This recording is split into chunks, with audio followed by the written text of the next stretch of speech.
straight. Remind me of what's your name. Is anybody listening to you? Does anybody really care for you? I can tell that you haven't been given much. Welcome to Perfect Timing. Today's guest, he isn't just a singer. He doesn't just rap. He doesn't just mix and master. Like, he's a jack of all trades. Welcome, the beautiful IRG. Thanks for having me, man. Man, bro, thank you. Yeah. How you doing today? I'm good, man. It's hot in this room. Yes. I ain't gonna lie. No, I'm good, man. It's God's been good.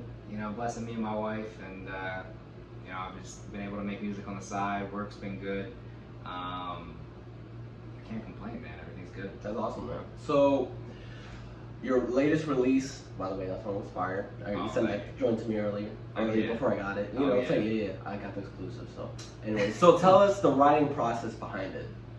Oh man, it was a lot of my stuff that I've been writing has been, I would say, more on the deep side.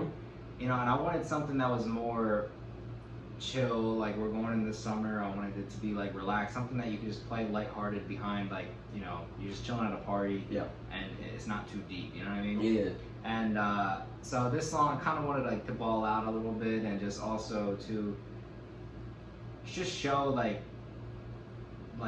people, you don't have to be stuck in your genre that you're in. You can make any type of music you want. Like Post Malone does the same thing. You know what I mean? He makes tons of different types of genres of music. And for me, it's like most of the time I do stick with a lot of like lo-fi or pop, but with this I wanted to go like more like a hip hop route, Yeah. So that's what the feature I got was a Valid Point. It's super cool dude, and he sounded great on the track. And also like kind of my vision behind it too regarding the songwriting style is I wanted to make something that was like a summertime song that's similar to like the Cupid Shuffle. Yes. You know what I mean? Yeah. Or Cotton Eye Joe. But obviously, but like, because like Stick With Me is like, there's one line in there, it's like, go side to side, stick with me and you'll be alright. Like, it's the way that it's sung and the flow that I have, and it's like a TikTok song. You can literally see people, if you like, you could see people making a video to it. At least I could. I'm just like making some type of dance to it and just having fun. Not taking it too seriously. It's not meant to be subliminal in any way. Just have fun with it. So it's a vibe. I know it's Appreciate it. bad. It's definitely a vibe because I'm just like, yes, I want to go side to side. I was actually singing it not too long ago, dude. That was the funny part. I was like, side to side. Okay. Yeah, I was like, no, honestly, I was singing it. I was like, yeah, this song is catchy. Yeah, man, it's one of those things where it just makes you want to just bop and move side to side, and you don't even realize it. It's just happening. And it's not really about the lyrics. It's just about how you say the words and the flow behind it. So that's kind of the focus. So, what do you plan on releasing? Any more records this year? Yeah. So my plan right now is releasing something every 3 months. Okay. I have a lot of singles in the vault that are ready just for release. I could release them all tomorrow if I wanted to. I'm working on 3 different albums right now with 3 different producers, which are down the line, have all different concepts. It's more of like whenever I feel inspired for one, then I go towards one, then I go towards another, one of the guys that I'm working on the album with, he's coming in August, and he's going to stay here for a week, and we're just going to work on the album all week. That's awesome. He's coming from South Carolina for that. Shout out to him. Yeah, shout out Zach. Zach Hanna, awesome producer. So that's coming down the road. I do have a single coming out in September. So that's going to be pretty cool. And that's with 2 other features on it. I'm trying to feature with as much, or collab with as many people as possible. I don't know, that's just the way you grow, in my opinion. Exactly. Grow your fan base and merge fan bases, and also just, it makes me a better artist, because the other 2 people I collab with on this track coming out in September, they make music completely different. Like in a completely different way than I do. So, that's another fun one, another fun summer one. Not too serious. A lot of the more serious stuff is going to come in in more like the fall, which like there's certain types of beats and certain types of melodies and flows that I use that kind of correspond with seasons, and a lot of the summer stuff is more laid back and chill, and then the stuff that comes towards the winter is more deep. That's how I feel about it. So I like that. Yeah, I like the way your game plan. You're like like I said, you follow the seasons, and it's cool. I never thought about it like that. Yeah, well, that's just how because I'm a very, like, I'm the type of person where I wear like my emotions on my sleeves. You know what I mean? Yep. So a lot, like in those times, you know, it's seasonal for me. Like when it's like there's not a lot of sunlight outside, snow's on the ground, it's cold outside. All I want to do is just be in the studio and just writing about my feelings and how I'm feeling about it, and sometimes they're not always good. Yeah. You know? Agreed. But like with the summertime, it's like I want to be outside. I don't want to be stuck in the studio all the time. You know, I want to make just something fun and just you know, just see where it takes me. You know, so that's just how I kind of view it. You know. Yeah.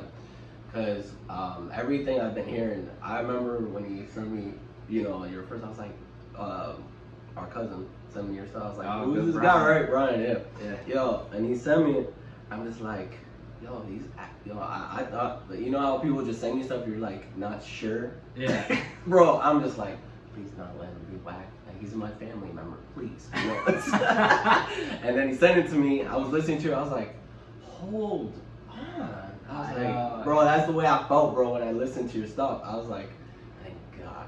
No, I mean, and I understand that because what it is like, a lot of time, people like will be like, yo, like, your dad sent me your way, like, you make music, I make music too, that's cool. And then like, it's not about the numbers, but it's about the quality and like and what they talk about. So it's like, I don't care, like you could have maybe 5 followers on SoundCloud or Spotify, I don't care.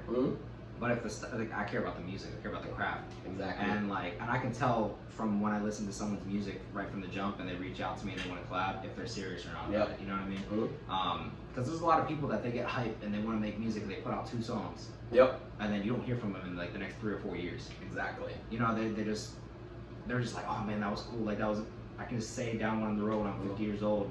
That like, oh yeah, I can tell my kids I put out a song. But it's like, that's not that hard. I mean, you know, people can smack cardboard together and upload that and be like, yeah, I uploaded something to Spotify. Right. You know what I mean?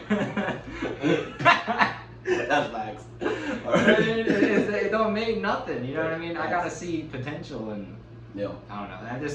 I'm in the point of my career, because it's not really a career for me. It's more just it's fun. You know what I mean? A lot of people would look from the outside and be like, wow, like that guy has a music career. But for me, it's like, it's not about that, because I chose my path, what I want to do. Like, I want to be a family man, I want to be a husband, a father, in the future. So that's the route that I'm heading in, and music is just kind of my oasis to keep me sane through it all, which is, you know, you need something on the side, you know? And so that's kind of how I view it. But even still, with that mentality of it being a side hustle for me, I still take it 100% seriously. You know what I mean? But you hear it. Yeah, and I collab with people that I know are gonna take it as seriously as I will. You know, so, and who invest into the craft as much as I do. You know, so that's just how I view it. How do you feel about mental health? And have you been battling with depression and stuff like that? No, I mean, I think it's very serious, and like I actually was talking to my dad about this the other day, and he was just saying, like, in his generation, you know, he's 51 years old, like in his generation, they still had depression like we did now. They just didn't have a name for it, and they were just kind of, the way that they cured it was just getting smacked upside the head. You know what I mean? You know what I mean? Like literally, it's just like, yo, stop being remorse. Yeah, like stop being a kid. You know what I mean? That's kind of what it was. And it's like, that's why you have people that 55, 60 years old, or not even that, sometimes 45, dying of heart attacks. You know what I mean? Because they don't talk about nothing. They don't realize nothing. Yeah, they don't realize what's going on, and they don't get to the issue like sooner. And for me, like it's real, man. You know, it's real. Like, and you know, my mom struggles with depression too, and like I've seen it like growing up firsthand, like the effect it can have on you and your family. Exactly. For me personally, I don't really struggle with depression. I struggle with a lot of anxiety though. I'm super extroverted, but a lot of my extroverted tendencies is sometimes out of anxiety. Like for example, me and Julianne in college were going to this Bible study, And when we first showed up, like I almost felt like I had to talk. Yeah. Like we're the new ones coming in, so they're supposed to make us feel welcome. Yeah. But I almost felt like I have to make us feel welcome by interacting, trying to find common ground with everyone there, and talking and talking out of anxiety. You know, just to show them that we're not awkward, that we're not weird. You know. Yeah. And like that's a form of anxiety. Like you know that it's like nervous talking. You know. So. I struggle with that a lot, and a lot of people just take it as like, oh, he's a very outgoing, extroverted guy, but like inside it's like you know, it's debilitating. You know what I mean? Because then at the end of the day, after you put your body through that and your mind through that, you're just like so drained when you get home and you're by yourself. You don't even want to do anything. Exactly. You know, you give all of your energy and attention to other people, and then when you come back, you don't have any time for yourself to like recharge, and then that's where you're always exhausted. At least for me, it's like more of a mental exhaustion. It's not like a physical exhaustion. So. Yeah. I know how you feel exactly, because as of late, it's been that way. I'm like, I know you give yourself off to be. People are not selfish with their time. Exactly. Yep. You know what I mean? Which is not like there's a balance, you know, because you don't want to be selfish to the point where you don't invest and pour into other people. But there's also a point where it's like you need to also make sure you can't help anyone effectively if you're not helping yourself. Exactly. Yes. So there's a balance, but it takes time, man. It takes time to find that balance. Yeah. So. Now you said you're a man. How is that going in the sense of, obviously you said this is your career, and I know you want to be obviously the father and all that, but like the balancing act of everything, how do you handle that? So I got married in March, so we've been married for about 4 months now. It's challenging, especially with music, because like, you know, when you come home, like when I was in college, and even when I was engaged, you know what I mean? It wasn't the same thing. Like, I could come home and my whole evening could be devoted just to my music if I wanted to.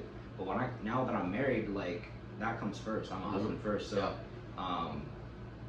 you know, she needs things from me, which is, and I need things from her because she's my wife. I'm her husband, so that's a priority. Like, I can't just sit down and come to the studio and then be like, come out at 8 p.m. And be like, hey, like now I'm ready to talk or hang out. Like I can't do that. So I have to be very, very strategic with the time that I use for my craft. You know? So like for example, it didn't really work out today because I thought my wife was going to be working today till 3, so that's why I scheduled this from 11 to 3 because then I'd be doing this while she's at work. You know, but then she got called off, so she was here. But she understood, you know, it wasn't my fault. I tried to be strategic with it, but that's an example of what I try to do. And also, like, I take advantage of, like, car rides are my favorite. Because if I'm in the car for 30 minutes to an hour, I get all of my business calls done.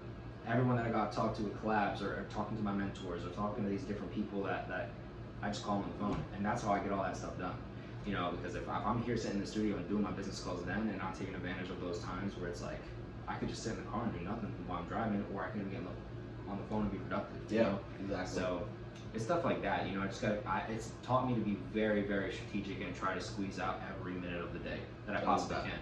Bro, and I can relate too much to you right now because I literally handle my calls while I'm at work. Yeah. They're literally. That's why I try it. I'd be like, guys, call me from Monday, Thursday, 3 p.m. That's mostly when I have some free time to talk, whatever. And then until I get home, usually I get all that done. Bro, it's crazy. I know. You call me, bro, at like the perfect time. Just like, this guy gets it.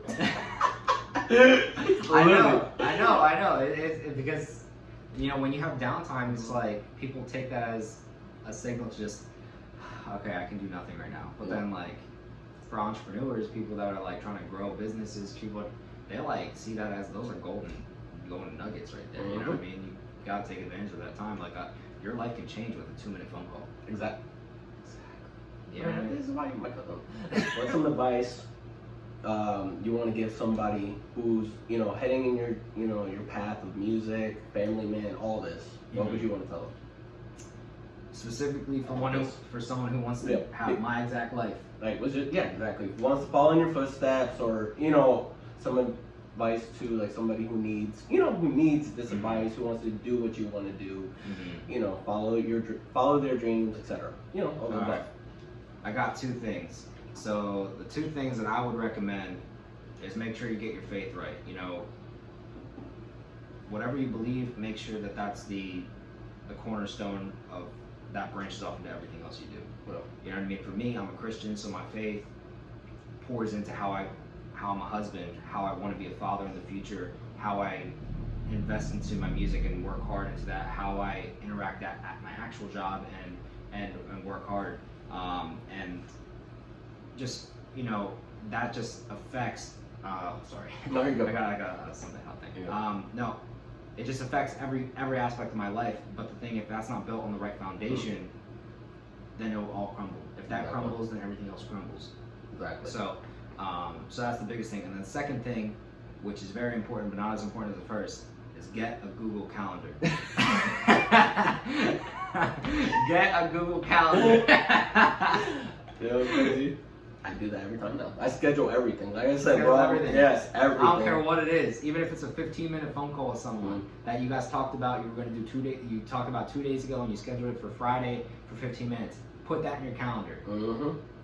You know, it's the same thing. It's like you can do 10 things good, 10 things good, 10 things good. You know, but if you do one thing wrong, that person's going to remember that one thing that was wrong, and then you're going to have to work back up that trust again. But so it's the same thing with meetings. You know, if you don't show up, you just got to show up. But if you miss them and you keep missing them and you reschedule them, it's like I reschedule with you a lot. No, but we're family. But we're good. family. It's cool. We're good. We're good, guys. But you know, it's like when people that are like business partners or potential business partners or collabs or something, you gotta show them that you're committed. So Yeah. it's like being organized, man. That's having your faith right and being organized. You can't go wrong. Exactly. So, guys, thank you guys for watching Perfect Timing. But I forgot one more thing. Your IGs and stuff. But Yeah, so you just find me anywhere at IRG Music. I think the only different one is Twitter, which is IRG_music. But yeah, everything else, and then on streaming platforms, it's just .IRG. So yeah, that's where I'm at, and feel free to message me and DM me. I'm always open to talk to people, and just even if it's not even business related, if you have questions for anything I said in the interview, I'm totally open to communicate and talk to you guys. awesome. Peace out, guys. Thank you for watching Perfect Timing. See you guys. Why you look so drained? Remind me of what's your name. Is anybody listening to you? Does anybody really care for you? I can tell that you